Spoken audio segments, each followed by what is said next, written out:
Inda. It is my greatest honor and pleasure to wish you a blessed Resurrection Sunday. தேவஜனமே, உங்களை எல்லாரையும் நான் இயேசுவின் அன்பான நாமத்துல நான் இன்னைக்கு உங்களை வரவேற்கிறேன்.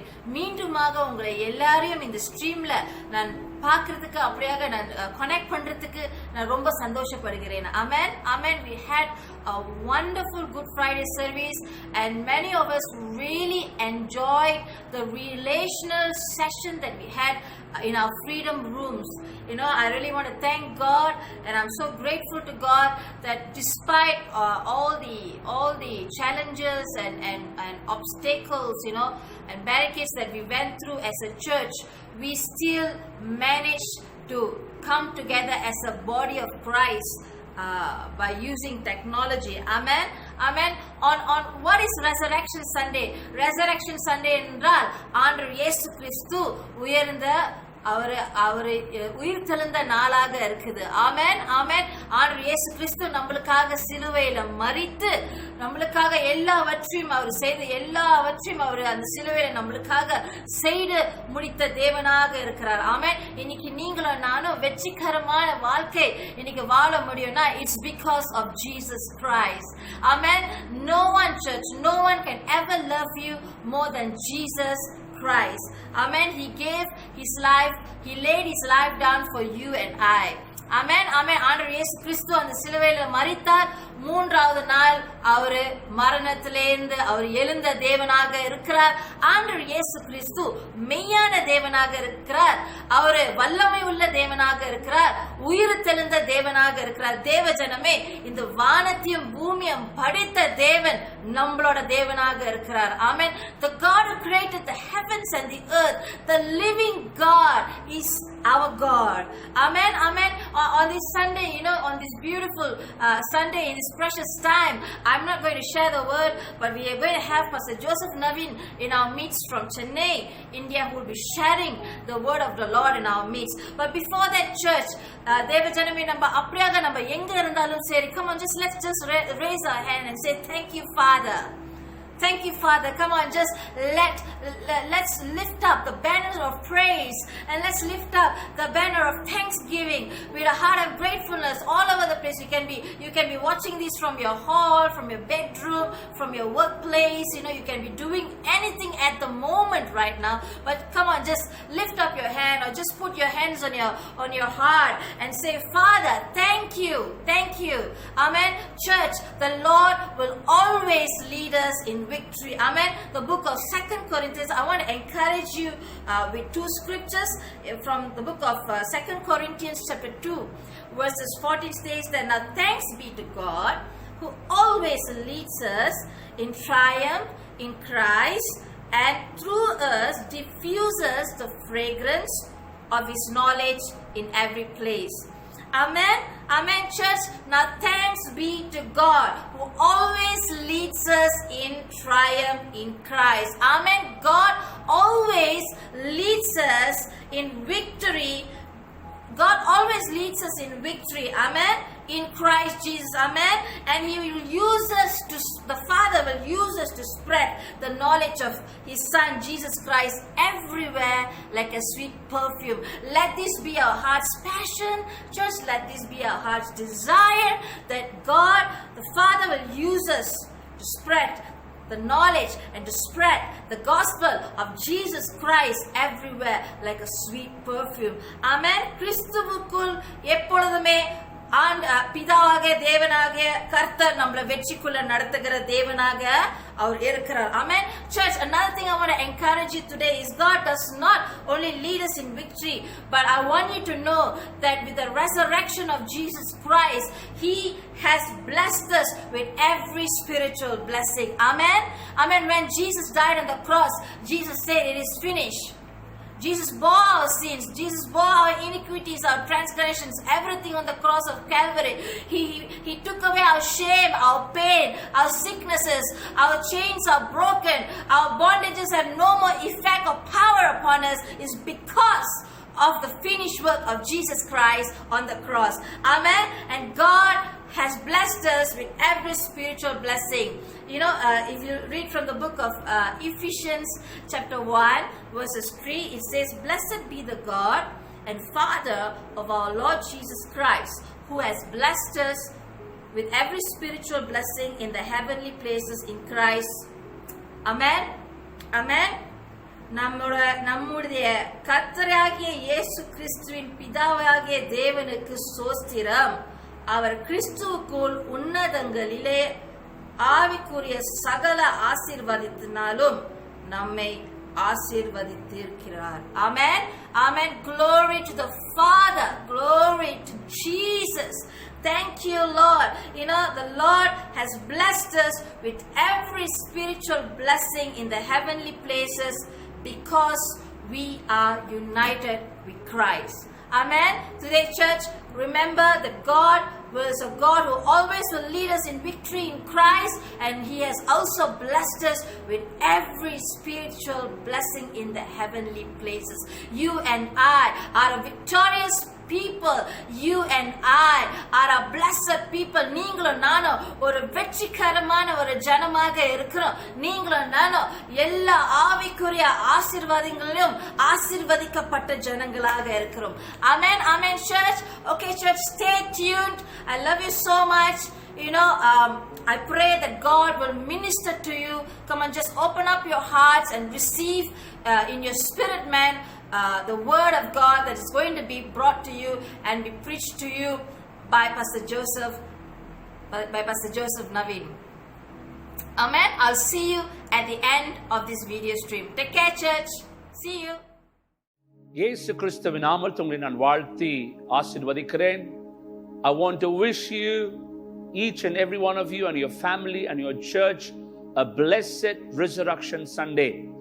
கிறிஸ்து உயிர்த்தெழுந்தார் என்பதை நாங்கள் விசுவாசித்து அதை நாங்கள் கொண்டாடுகிற ஒரு நாளாய் இருக்கிறபடினால், ஆண்டவர் மரணத்தையும் பாதாளத்தையும் ஜெயித்ததை நாங்கள் இன்றைக்கு நினைவு கூறுகிறோம்.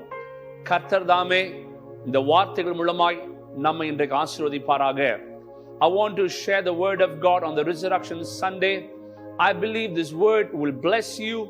It will open your eyes so that you can possess and access the blessings of God. Hallelujah. இந்த வேளையிலும் ஒரு வார்த்தை உங்களோடு கூட நான் பகிர்ந்து கொள்ள விரும்புகிறேன். ஒரு பரிசுத்தவான் வாட்ச்மேன் லீ என்ற ஒரு சைனீஸ் ஊழியக்காரர் இப்படி அழகாக சொல்லுகிறார். Watchman Lee, a Christian author, a Chinese Christian author, writes like this: "Our old history ends with a cross. Our new history begins in the resurrection." என்னுடைய கடந்த வாழ்க்கை சிலுவையோடு கூட முடிவடைகிறது, ஆனால் என்னுடைய புதிய வாழ்க்கை அவருடைய உயிர்த்தெழுதலில் துவங்குகிறது என்று அவர் எழுதுகிறார். என்ன ஒரு உண்மையான அனுபவம் பாருங்க. I believe Good Friday, Easter is not an event. It has to be an experience. இயேசு கிறிஸ்து மரித்ததும் அவர் உயிரோடு கூட எழும்புவதும் ஏதோ நம்முடைய வாழ்க்கையில் ஒரு பண்டிகையாய் ஒரு நிகழ்வாய் இல்லாதபடி அது நம்முடைய அனுபவமாய் மாறுவது தேவ சித்தம், தேவ விருப்பமாய் காணப்படுகிறது. உங்களோடு கூட இன்றைக்கு சில வசனங்களை நான் வாசிக்க விரும்புகிறேன்.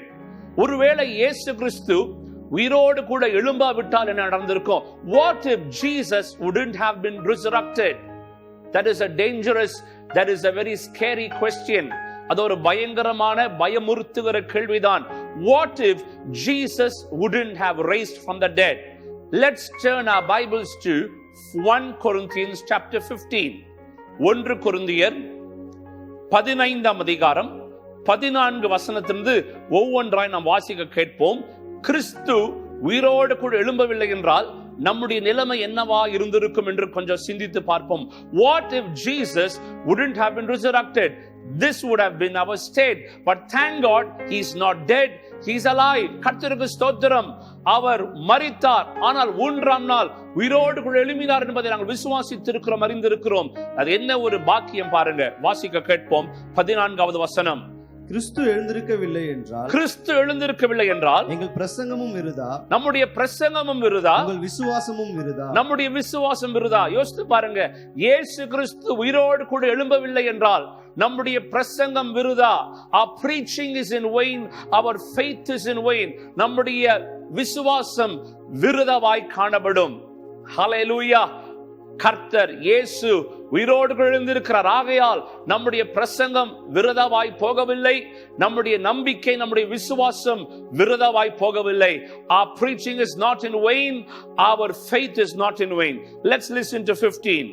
மரித்தோர் உயிர்த்தெழாவிட்டால் தேவன் எழுப்பாத கிறிஸ்துவை அவர் எழுப்பினார் என்று நாங்கள் தேவனை குறித்து சாட்சி சொன்னதினாலே தேவனுக்காக பொய் சாட்சி சொல்கிறவர்களாகவும் காணப்படுவோமே. இயேசு கிறிஸ்து உயிரோடு கூட எழும்பவில்லை என்றால் நாம் பகருகிற, பேசுகிற, பறைசாற்றுகிற கிறிஸ்துவின் உயிர்த்தெழுதல் அது பொய்யாய் மாறி இருக்கும். ஆகையால் நாங்கள் பொய் சாட்சிகளாய் நாங்கள் மாறியிருப்போம்.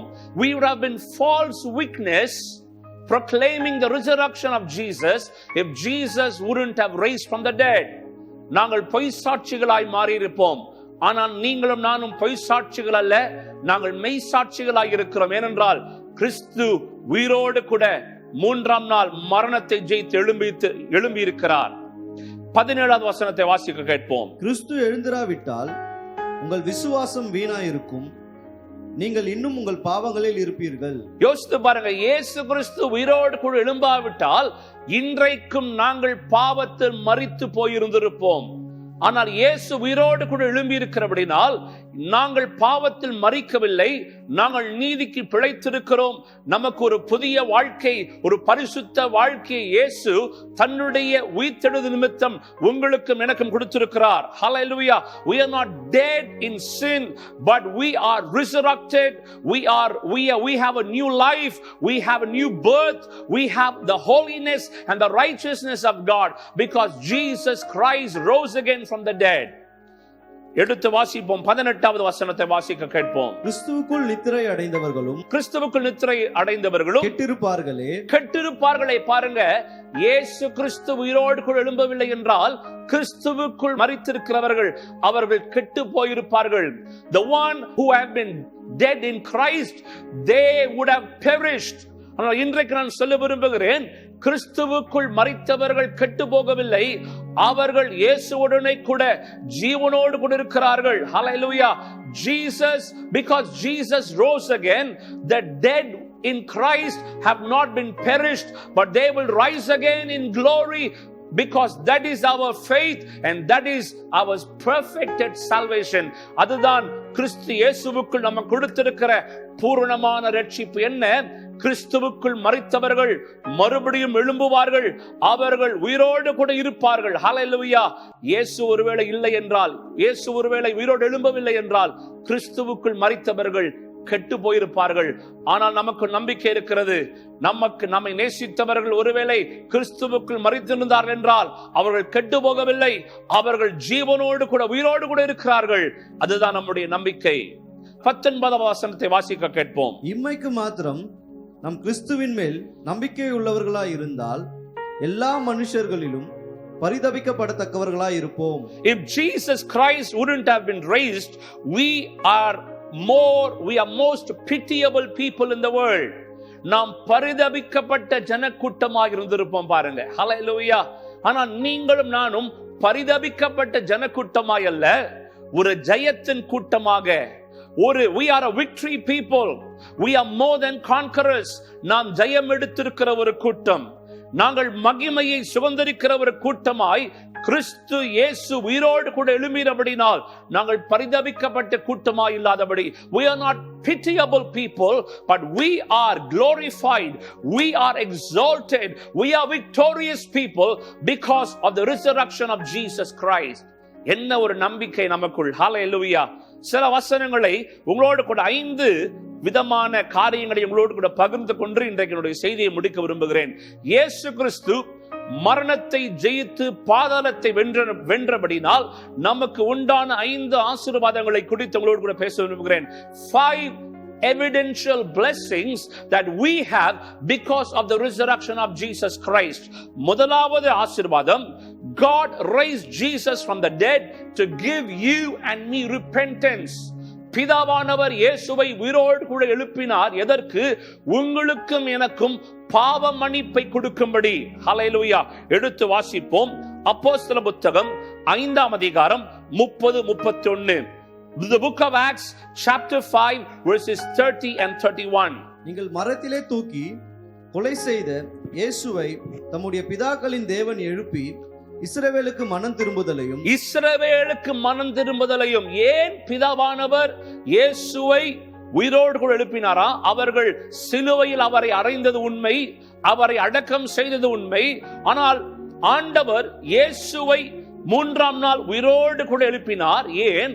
இஸ்ரவேலுக்கு, அவருடைய ஜனங்களுக்கு பாவ மன்னிப்பையும் மனம் திரும்புதலையும் கொடுக்கும்படி இயேசு கிறிஸ்து உயிரோடு கூட எழுப்பப்பட்டார். Heavenly Father raised up Jesus Christ from the grave and from death so that you and I can be reconciled with the Father, and we will have repentance, that our sins have been forgiven. நம்முடைய பாவங்கள் மன்னிக்கப்பட்டு நீங்களும் நானும் ஆண்டவரோடு கூட ஒப்புரவாகும்படி அவர் உயிரோடு கூட எழுப்பப்பட்டார். ஹல்லேலூயா. நல்லா பாருங்க, நம்முடைய கிறிஸ்தவ நம்பிக்கை விசுவாசம் ஏதோ கல்வாரி சிலுவையில் முடியவில்லை, கல்லறையில் முடியவில்லை. ஆனால் அந்த பூட்டப்பட்ட கல்லறை திறக்கப்பட்டது. அவர் உயிரோடு கூட எழும்பி வந்தார். ஏன்? உங்களுடைய பாவம் என்னுடைய பாவம், உங்களுடைய மீறுதல்கள் என்னுடைய மீறுதல்கள் மன்னிக்கும்படி, நாங்கள் ஆண்டவரோடு கூட ஒப்புரவாகும்படி அடிமைகளாயிருந்தவர்களை புத்திரர்களாய் மாற்றி இருக்கிறார். We were slaves, but now we are sons and daughters of the Most High God. What a privilege! என்ன ஒரு ஆசீர்வாதம். இரண்டாவது ஆசீர்வாதத்தை பார்க்க போகிறோம். இயேசு கிறிஸ்து உயிரோடு கூட எழும்பினபடினால் வந்த இரண்டாவது ஆசீர்வாதம். ஹல்லேலூயா. எடுத்து வாசிப்போம். 1 பேதுரு 1ஆம் அதிகாரம் 4ஆம் வசனம். இயேசு கிறிஸ்து மரித்தோரிலிருந்து எழுந்ததினாலே அழியாததும் மாசற்றதும் வாடாததுமாகிய சுதந்திரத்திற்கு ஏதுவாகிய ஜீவனுள்ள நம்பிக்கை உண்டாகும்படி தமது மிகுந்த இரக்கத்தின்படியே நம்மை மறுபடியும் ஜெனிப்பித்திருக்கிறார். Because Jesus Christ rose again from the dead, so that you and I have new life. நம்மை மறுபடியும் ஜெனிப்பித்திருக்கிறார். நமக்கு ஒரு மறுபடியும் ஒரு வாழ்க்கை இருக்கிறது, ஒரு புதிய வாழ்க்கை. அது என்னவா? It is a living hope. அது ஜீவனுள்ள ஒரு நம்பிக்கையாக இருக்கிறது. அருமையான தேவனுடைய பிள்ளைகளே, இந்த உலகத்தில் அநேக கடவுள் என்று சொன்னவர்கள் வாழ்ந்தார்கள். ஆனால் அவர்கள் எல்லாம் மரித்து போய் அவர்களுக்கு எல்லாம் ஒரு கல்லறை இருக்கிறது. அந்த கல்லறை மூடி இருக்கிறது. அவர்கள் மரித்தார்கள், இன்றைக்கும் மரித்திருக்கிறார்கள். ஆனால் இந்த உலகத்தில் ஒரே ஒரு தெய்வம் இந்த பரலோகத்திலிருந்து பூமிக்கு வந்து உங்களுக்காய் எனக்காய் மனிதராய் வாழ்ந்து மரணத்தை ருசி பார்த்து அவர் அடக்கம் செய்யப்பட்டார். ஆனால் 3ஆம் நாள் அவர் உயிரோடு எழும்பி இருக்கிறார். அவருடைய உயிர்த்தெழுதல் உங்களுக்கும் எனக்கும் ஒரு புதிய வாழ்க்கை, a new birth. We have a new life. ஒரு புதிய வாழ்க்கை, ஒரு புதிய ஜீவன், ஒரு புதிய நம்பிக்கை. நாங்கள் மறுபடியும் ஜெனிப்பிக்கப்பட்டிருக்கிறோம். We have been birthed into the family of Christ. We have been birthed into eternity through the resurrection of the Lord Jesus Christ. Hallelujah. வாடாத ஒரு நம்பிக்கை, பிரகாசமான ஒரு நம்பிக்கை, நமக்குள் இருக்கிற ஒரு நித்திய நம்பிக்கை. அது என்ன? அவர் உயிரோடு கூட எழும்பி இருக்கிறபடினால் எனக்கு ஒரு புதிய வாழ்க்கை இருக்கிறது. என்னுடைய வாழ்க்கை இந்த உலகத்தில் முடிகிற வாழ்க்கை அல்ல. இந்த உலகத்தை விட இந்த உலகமானது ஒரு சிறிய ஒரு வாழ்க்கை. ஆனால் இந்த உலகத்தை தாண்டின ஒரு நித்தியமான பிரகாசமான ஒரு ஒளிமயமான ஒரு நித்திய வாழ்க்கை காத்திருக்கிறது. I have a new birth, I have a new life, I have a new citizenship. Hallelujah. நாங்கள் ஒரு புதிய பிரஜைகளாய் மாறி இருக்கிறோம். பாருங்க, இன்றைக்கு நான் இந்தியாவில் இருக்கிறேன், எனக்கு ஒரு இந்தியன் பாஸ்போர்ட் இருக்கு. ஏன்? நான் இந்தியாவில் பிறந்திருக்கிறேன். நீங்கள் மலேசியாவில் பிறந்த அப்படினால் உங்களுக்கு ஒரு மலேசியா பாஸ்போர்ட் இருக்கிறது. ஆனால் நீங்களும் நானும் இயேசுவுக்குள் மறுபடியும் பிறந்திருக்கிற அப்படினால் நமக்கு ஒரு பரலோக பாஸ்போர்ட் இருக்கு. பாருங்க, ஹல்லேலூயா. We can access the kingdom of God. We can enter the kingdom of God. நாங்கள் பரலோகத்தை நாங்கள் பிரவேசிக்க முடியும். நாங்கள் பரலோக வாசிகளாய் இருக்கிறோம். ஏனென்றால் இயேசு மரித்தார், அடக்கம் செய்ய பண்ணப்பட்டார். ஆனால் 3ஆம் நாள் மரணத்தையும் பாதாளத்தையும் ஜெயித்து அவர் ஜெய கிறிஸ்துவா எழும்பி இருக்கிறார். ஹல்லேலூயா.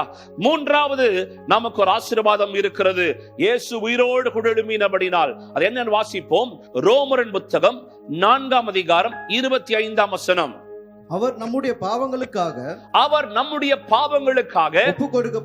ஒப்பு கொடுக்கப்பட்டும் நாம் நீதிமான்கள் ஆக்கப்படுவதற்காக நாங்கள் நீதிமானாக ஆக்கும்படி எழுப்பப்பட்டும் இருக்கிறார். was delivered from our offenses and was raised again for our justification. இயேசு ஏன் உயிரோடு எழும்பினாரா? நீங்களும் நானும் நீதிமான்களாக்கும்படி. ஹல்லேலூயா. Jesus Christ rose again from the dead. Not only we were delivered from our offenses, from our sins, but through his resurrection we have justification. What is justification? We are just before God. நீதிமான்களாக்கப்பட்டோம் என்றால் என்ன? ஆண்டவர் பரிசுத்த தெய்வத்தின் முன்பதாக நீங்களும் நானும் பாவமற்றவர்களாக குற்றமற்றவர்களாக நீதிமான்களாக்கப்பட்டிருக்கிறோம். ஹல்லேலூயா. அநேக மார்க்கத்துல பாருங்களேன், பாவ மன்னிப்புக்காக விமோச்சனத்திற்காக கோயிலுக்கு போவாங்க, குளத்திற்கு போவாங்க, காவடி தூக்குவாங்க, தங்களை வேதனை படுத்திக் கொள்வார்கள், தங்களுடைய ரத்தத்தை சிந்துவார்கள், இவ்வளோ பலிகளை செலுத்துவார்கள். ஆனால் நமக்கு அப்படிப்பட்ட ஒரு விசுவாசம் அல்ல. நம்முடைய பாவங்களுக்காய் அவர் ரத்தம் சிந்தினார், நம்முடைய மீறுதலுக்காய் அவர் மரணத்தை ருசி பார்த்தார். அது மாத்திரமல்ல, அவருடைய உயிர்த்தெழுதல் நிமித்தம் நீங்களும் நானும் நீதிமான்களாக்கப்பட்டிருக்கிறோம். We are made righteousness through the resurrection. We have the right standing. இன்றைக்கு பிதாவானவர் உங்களை பார்க்கும் பொழுது பாவியாய் பார்க்கவில்லை, அடிமைகளாய் பார்க்கவில்லை, அவருடைய சொந்த பிள்ளைகளாக ஆண்டவர் நம்மை பார்க்கிறார். ஹல்லேலூயா. வேதம் சொல்லுகிறது he was the first born of the resurrection. நல்லா பாருங்க, அவர் முதல் கனியாய் இருக்கிறார். உயிர்த்தெழுதல் அவர் முதல் கனியாய் இருக்கிறார். இயேசு கிறிஸ்து நமக்கு ஒரு மூத்த சகோதரர். Because he is my elder brother rose again from the grave, rose again from death, which means you shall also conquer death. We will conquer grave. நாங்கள் மரணத்தையும் பாதாளத்தையும் மேற்கொண்டு நாங்கள் அவரோடு நித்திய காலமாய் வாழ்வோம். ஹல்லேலூயா. வேதம் சொல்லுகிறது பிதாவானவர் இயேசு கிறிஸ்துவை உயிரோடு எழுப்பினாராம். அந்த உயிர்த்தெழுந்த வல்லமை உங்களுடைய சரீரங்களை உயிர்ப்பிக்கும். The same resurrective power of Jesus, the same resurrective power of the Holy Spirit that rose again Jesus will rise your body, will quicken your body. இந்த சரீரம் அழிந்து போகிற சரீரம், ஆனால் அந்த உயிர்த்தெழுந்த வல்லமை எனக்குள் இறங்கி வரும் பொழுது எனக்குள் சுகம் உண்டாகும், எனக்குள் விடுதலை உண்டாகும், எனக்குள் பரிசுத்தம் உண்டாகும். The same resurrective power that raised Jesus from the grave will raise you from your dead situations. உங்க குடும்ப வாழ்க்கையில, உங்களுடைய தனிப்பட்ட வாழ்க்கையில என்னென்ன காரியங்கள் மரித்து போயிருக்கிறதோ, இன்றைக்கு அந்த உயிர்த்தெழுந்த வல்லமை இந்த ஒவ்வொரு மரித்த காரியங்களை உயிர்ப்பிக்க போகிறது. Oh, the same resurrective power will raise you up, will raise up every dead situation in your life. Cheer up, child of God. மகிழ்ந்து களிகூரு தேவ ஜனமே, உடைய வல்லமை உன்னை உயிர்ப்பிக்கும், உடைய வல்லமை உன்னை உயிர்ப்பிக்கும். மரித்து போன உலர்ந்து போன எலும்புகள் உயிர்ப்பிக்கப்பட போகிறது. உன் மரித்து போன சரீரம், உன் மரித்து போன குடும்ப வாழ்க்கை, உன் மரித்து போன ஆசைகள், விருப்பங்கள், வாஞ்சைகள், உன் மரித்து போன தரிசனங்கள், உன் மரித்து போன ஊழியம், உன் மரித்து போன என்னென்ன காரியங்கள் மரித்து போயிருக்கிறதோ, இன்றைக்கு ஆவியானுடைய வல்லமை அதை உயிர்ப்பித்துக் கொண்டிருக்கிறது. நீ கேட்கிற வேளையில், even as you're listening to this message, the resurrective power of Jesus is quickening every dead thing in your life, every dead dream, every dead desires, every dead thing is going to be resurrected because Jesus is alive. Hallelujah. நான்காவது எடுத்து வாசிப்போம். இயேசு உயிரோடு கூட எழும்பினபடினால் எனக்கு நடந்த காரியம் என்ன என்று வாசிப்போம். எபிரேயர் புத்தகம் 9ஆம் அதிகாரம் 11-12 வாசிக்க கேட்போம். கிறிஸ்துவானவர் வரப்போகிற நன்மைகளுக்குரிய பிரதான ஆசாரியராய் வெளிப்பட்டு கையினால் செய்யப்படாதாகிய இந்த சிருஷ்டி சம்பந்தமான கூடாரத்தின் வழியாக அல்ல, பெரிதும் உன்னதமுமான கூடாரத்தின் வழியாகவும் வெள்ளாட்டுக்கடா, இளங்காலை இவைகளுடைய இரத்தத்தினாலே அல்ல, தம்முடைய சொந்த இரத்தத்தினாலே ஒரே தரம் மகா பரிசுத்த ஸ்தலத்திலே பிரவேசித்து நித்திய மீட்பை உண்டு பண்ணினார். பிதாவானவர் இயேசுவை உயிரோடு கூட எழுப்பினபடினால் என்ன நடந்தது என்றால், இயேசு கிறிஸ்து தம்முடைய இரத்தத்தையே அவர் அந்த மகா பரிசுத்த ஸ்தலத்தில் வைத்து உங்களுக்கும் எனக்கும் பாவ நிவர்த்தி ஆகும்படி, உங்களுக்கும் எனக்கும் இருந்த அந்த நியாய தீர்ப்பு நம் மீது வராதபடி அவர் தம்முடைய இரத்தத்தையே அவர் என்ன பண்ணாராம், அந்த கிருபாசன ஸ்தலத்தில் அவர் வைத்து உங்களையும் என்னையும் அவர் மீட்டுக் கொண்டார். ஹல்லேலூயா. இந்த இடத்துல போட்டிருக்கு, neither the blood of goats or calves. இதோ ஒரு மிருகங்களுடைய ரத்தம் அல்ல, அது மாசில்லாத பரிசுத்த ரத்தம். ஒரு முறை அவர் என்ன செய்தாராம், அவர் அந்த மகா பரிசுத்த ஸ்தலத்திற்குள்ள போய் அவர் அந்த இரத்தத்தை தெளித்து உங்களையும் என்னையும் மீட்டுக் கொண்டார். ஹல்லேலூயா. இந்த மீட்பு என்பது நித்தியமான மீட்பாய் காணப்படுகிறது. யோசித்து பாருங்க, இயேசு சிலுவையில் மரித்து ரத்தம் சிந்தி அவர் உயிரோடு எழும்பினபடினால் அவர் தம்முடைய இரத்தத்தையே எடுத்து அவர் அந்த மகா பரிசுத்த ஸ்தலத்திற்கு போய் அந்த மகா பரிசுத்த ஸ்தலத்தில் தன்னுடைய இரத்தத்தை அவர் தெளித்து உங்களையும் என்னையும் அவர் மீட்டுக் கொண்டார். Jesus was raised from the dead to take his own blood into the holy of holies in heaven. அந்த பரலோகத்துள்ள மகா பரிசுத்த ஸ்தலத்தில் அவர் தம்முடைய இரத்தத்தை அவர் எடுத்து உங்களுக்கும் எனக்கும் வருகிற மீட்பை அவர் மீட்டுக் கொண்டார். அதை அவர் வாங்கிவிட்டார். ஆகையால் நீங்களும் நானும் மறுபடியும் எந்த மிருகத்தினுடைய இரத்தத்தையும் சிந்த வேண்டாம். ஒரு முறை இரத்தம் சிந்தப்பட்டது, ஒரு முறை இயேசு பலியாக தன்னை ஒப்பு கொடுத்தார்.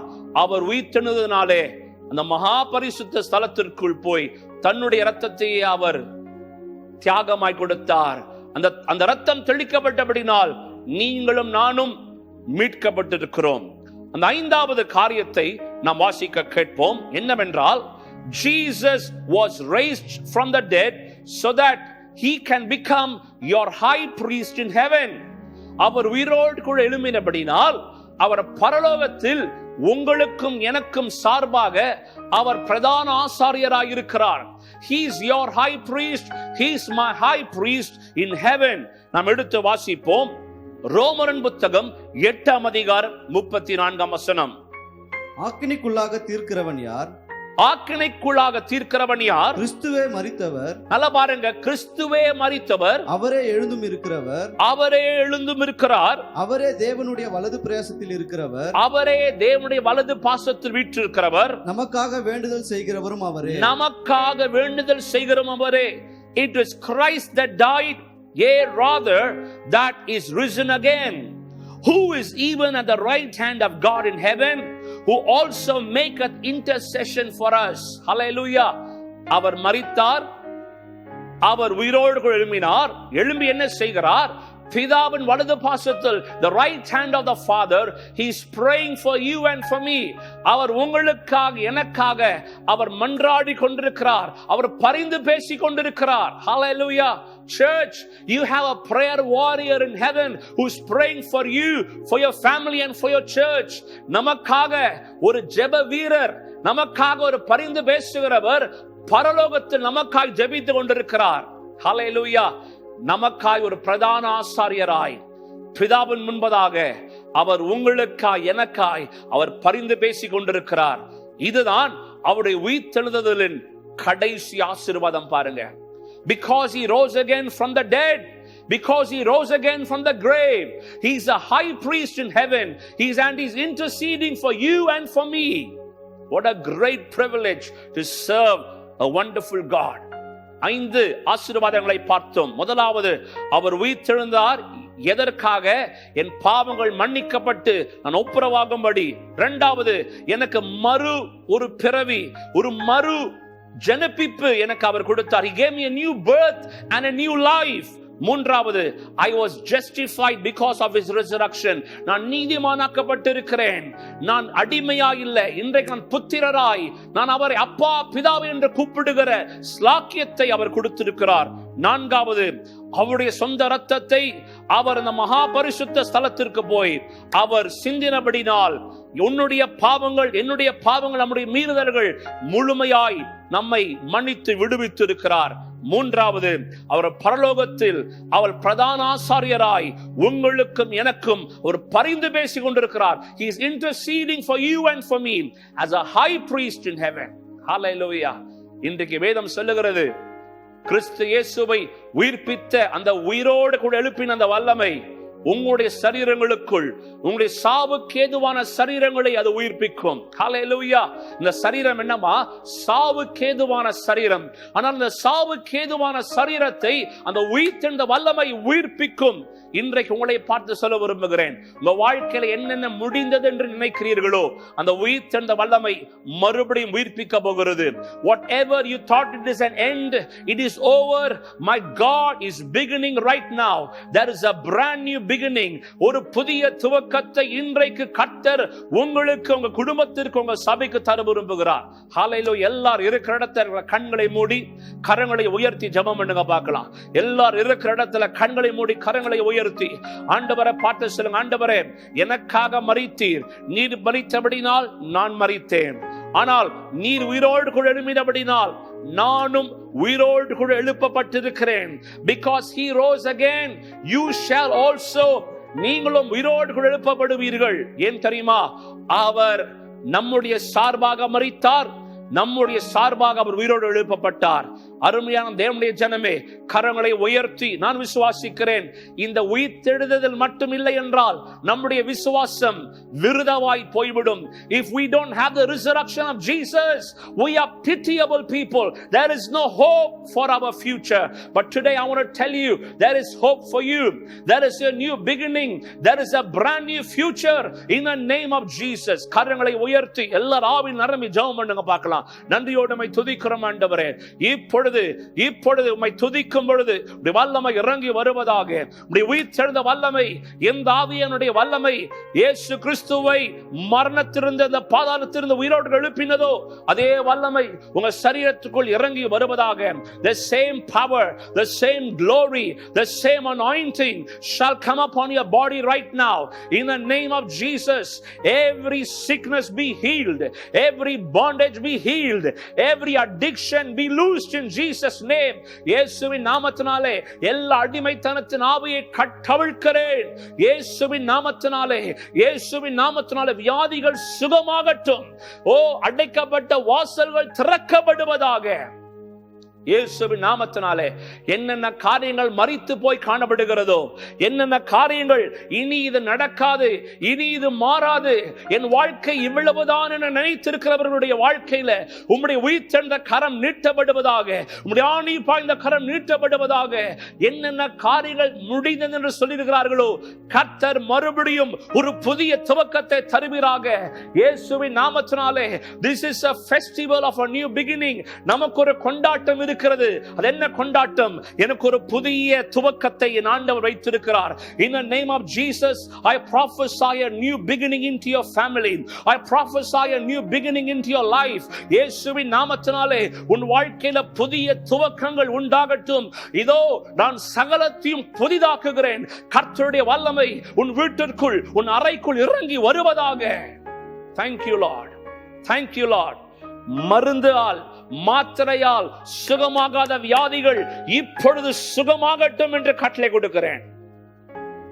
உங்க வாழ்க்கையில் இருக்கிற கல்லறை அனுபவங்கள் மாறுவதாக. Every grave experiences will change in the name of Jesus.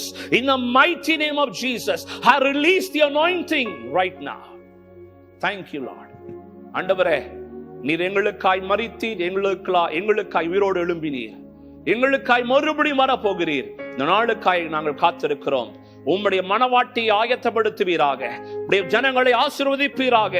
இந்த செய்தியின் மூலமாய் அற்புத அடையாளங்கள் நடக்கட்டும், பெரிய மாற்றங்கள் உண்டாகட்டும். அடைக்கப்பட்ட வாசல்கள் திறக்கப்பட்டு உம்முடைய மகிமை வெளிப்படுத்துவீராக. உமக்கே துதி கன மகிமை செலுத்துகிறோம். இயேசு கிறிஸ்துவின் இனிய நாமத்தில் ஜெபம் கேளும் நல்ல பிதாவே. Amen. Amen. Amen.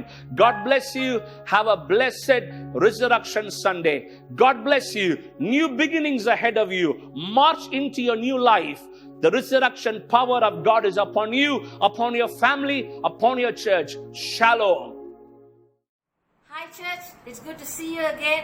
நான் அப்படியாக நான் விசுவாசிக்கிறேன் இன்னைக்குள்ள ஆண்டவரோட வார்த்தை உங்களை ஆசீர்வதித்திருக்கும்னு சொல்லி I believe strongly that the word of God that was preached by Pastor Joseph Naveen would have blessed you, would have blessed your family, and would have stirred your spirit, man. Amen. Amen, church. Before I sign off, before we sign off, I would like to encourage you that we are a new creation in Christ Jesus. Amen. Amen.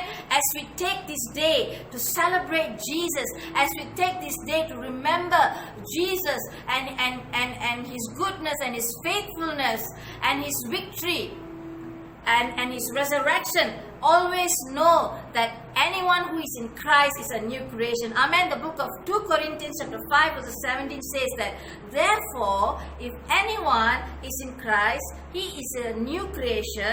All things have passed away. Behold, all things have become new. Amen. Amen. Amen. ஒருவன் கிறிஸ்துவுக்குள் இருந்தால் புதிய சிருஷ்டியாக இருக்கிறான். பழையவைகள் ஒளிந்து போயின, எல்லாம் புதிதாக மாறிவிட்டது. இன்னைக்கு நீங்களும் நானும் ஆண்டவர் இயேசு கிறிஸ்து நம்ம விசுவாசிக்கும் பொழுது, அவருக்குள்ள இருக்கும் பொழுது நாம புது சிருஷ்டியாக இருக்கிறோம். The old has gone. Amen. The new life in Jesus Christ has begun. So let us walk as people who are victorious and blessed with every spiritual blessing, and know that our identity in the Father is we are a new creation. Amen. Amen. And church, and we must always realize and we must always know and have the conviction that for in Him we live and move and have our being. Amen. For in Him we live and move and have our being. Amen. அப்படியாக அப்போஸ்தலர் 17வது அதிகாரத்துல 28வது வசனத்துல போட்டிருக்கு, ஏனெனில் அவருக்குள் நாம் பிழைக்கிறோம், அசைகிறோம், இருக்கிறோம். Amen. We move, we live, and we have our being in God. Amen, church. Amen, church. So, church, thank you for your time. We will continue to communicate with you and stay connected with you throughout the week. Stay connected with us. And this is not the end of the stream. Please click on the links that we have sent out to you this morning. Amen.